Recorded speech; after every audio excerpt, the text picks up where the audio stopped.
Dictation start now. Foreign policy cannot be divorced from a country's internal policy. Any country, any government, any political party must decide what it believes, conviction or belief. What is our foreign policy?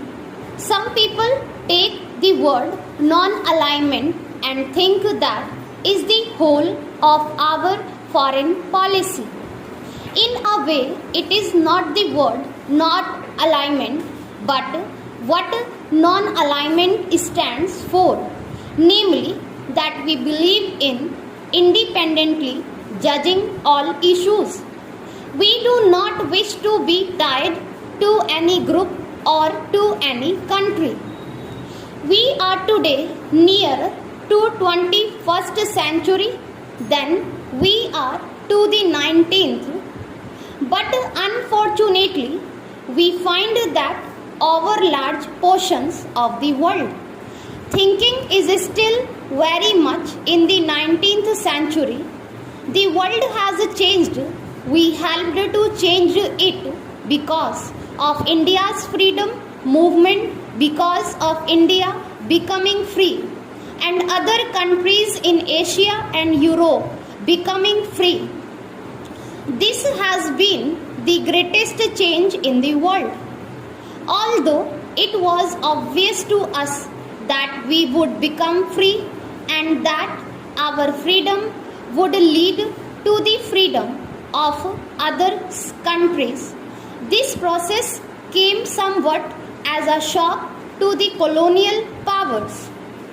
For some time, they seemed to be stunned by that shock, but it has not taken long for them to recover. And since they have recovered, we see another very subtle changes coming over the world, rather dangerous changed colonialism. This has actually happened in some places. In other places, there have been attempts that it should happen. Therefore, the difficulties before the developing countries are still very great. And we can face them not merely by idealism, not merely by sentimentalism, but by very clear thinking and hard-headed analysis of the situation. I am glad that the seminar has had the benefit of the analysis of the various people who have spoken here about different problems in different parts of the world. I am told that there were certain criticisms. We are used to criticisms of our foreign policy because any independent path is so much more difficult to pursue and so much more difficult for people to understand them. If we follow some beaten path, there are those who say that non-alignment has not served our purpose or it has not been a success. Many of those who have been against non-alignment all these years and who criticized my father and myself for trying to pursue this path are today not attacking non-alignment as such, but are saying that we are not truly non-aligned.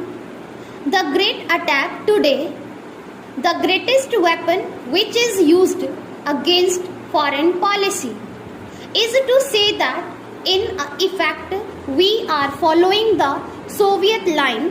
Perhaps they think they are saying so will frighten us into trying to give up our friendship with the Soviet people. Perhaps they merely think that they will be able to blow up the image of independence which we have amongst our own people and amongst the world.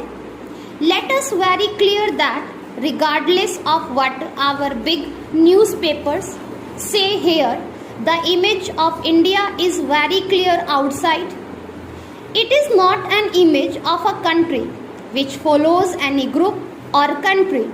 It is an image of a country standing or trying to stand squarely on its own feet. It does not mean that they always think we are right. Many of the countries think that we make mistakes and on many occasions we go wrong. On all the occasions when we seem to support the Western countries, it is the Eastern group which says we have gone wrong or we have not been strong enough.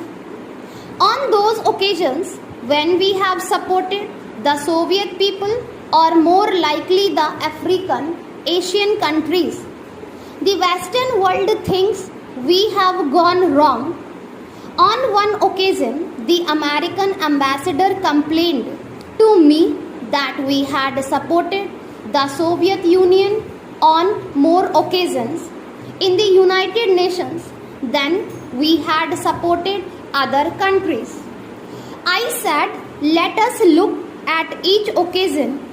I did not have details with me there and then because this remark was made a party.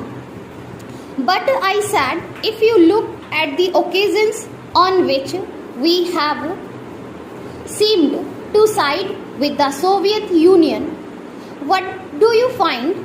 Were they not issues in which India and the developing countries were vitally interested?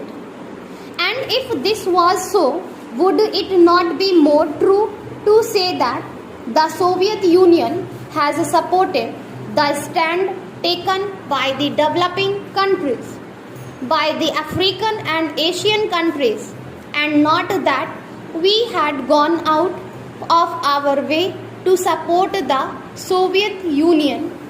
Afterwards, I put this question to the Ministry of External Affairs, and actually, when we counted up, we found that it was not even true to say that we had voted with the Soviet Union on more occasions than we had voted with the other countries of the Western Bloc.